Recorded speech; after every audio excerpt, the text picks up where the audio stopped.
សួស្ដីនេះគឺជាតង់ទីង screw និង wire cap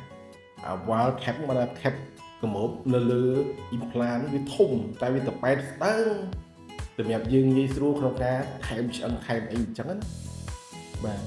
ឆ្អឹងយើងមានសភាពអញ្ចឹងដល់ហើយយើងចាប់ដើម preparation វាទៅយើងចាប់ដើមចោះយើងចាប់ដើមសម្អាតវាយើងចាប់ដើមចោះ hole វាដើម្បីឲ្យមានយើងចង់ធ្វើ bone graft បាទដល់ហើយត្រូវការឲ្យវាមានឈាមមានអីដើម្បីឲ្យវាosteo integrate អញ្ចឹងណាបាទ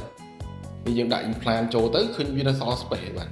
កន្លែងផ្សេងវាពេញអស់ហើយតែកន្លែងហ្នឹងគឺវាអស់ឆ្អឹងបើមិនជាយើងដាក់ជ្រៅពេកដល់ពេលយើងធ្វើយក aesthetic វាអត់បានអញ្ចឹងណាដល់ពេលយើងដាក់រាក់ពេកវាទៅជាឃើញសល់ស្ពឺមួយជាងបាទអានេះឧទាហរណ៍ណាបាទយើងរៀងអញ្ចឹងមកបានយើងចាប់ដើមគ្របបាទ wire cap បាទដាក់ពីលើ implant យើងកម្ពស់វា1 mm ពី implant កម្ពស់1 mm ពី implant wire cap ហ្នឹងមានសម្រាប់dentium neo ostem អញ្ចឹងបាទមានច្រើន implant dentist ក៏ត្រូវដែរបាទកម្ពស់វា1 mm ជាមួយនឹង regular បានថាបកគោលធម្មតាមិនមែនថាបកគោលទីទូចទេបាទ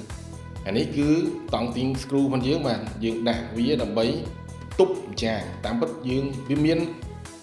យ៉ាម៉ែតវាមាន5 6 8ហើយកម្ពស់វាមាន7និងមាន9មានតែ2សាយហ្នឹងទេកម្ពស់ហើយបើទំហំមាន3សាយមាន5 6 7បាទ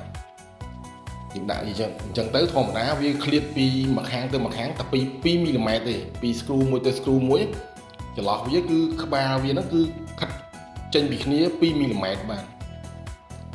អានេះយើង sample បាទយើងធ្វើ sample បាទ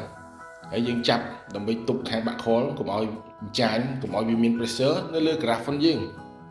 graph របស់យើងបើសិនជាចាញ់វា pressure នៅលើហ្នឹងគឺវា resolve អស់ហើយបាទគឺអញ្ចឹងហើយយើងដាក់ហើយអញ្ចឹងយើង check មើលទៅតើ